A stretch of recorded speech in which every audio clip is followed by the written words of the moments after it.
Nowadays, eSIM has become more popular and it's hassle-free compared to the physical SIM. So in this video, I'll show you how you can set up and add one or multiple eSIMs on your new Samsung S25 Ultra or Plus. First thing first, make sure that you have the QR code or the activation code for the eSIM. You can get that by contacting your service provider. Now you can just open Settings. From there, go to Connections and SIM Manager. Here you'll have the Add eSIM option.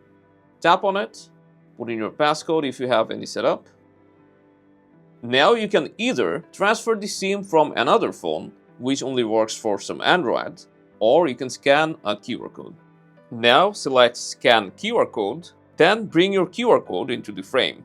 You can also scan your eSIM's QR code using your phone's camera. But in case you have an activation code, then select Enter Activation Code and put it in manually.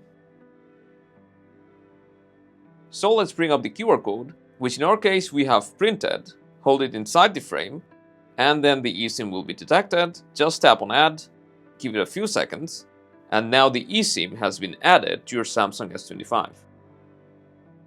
Now to add multiple eSIMs, just follow the same process.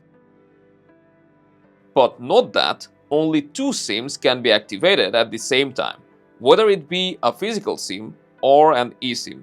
Then you'll have to select which SIM you want to use for each actions, and you can always customize it later right from here.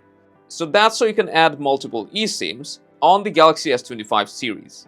If this helped, you can let us know by dropping a like, subscribe for more quick guides, and I'll see you around.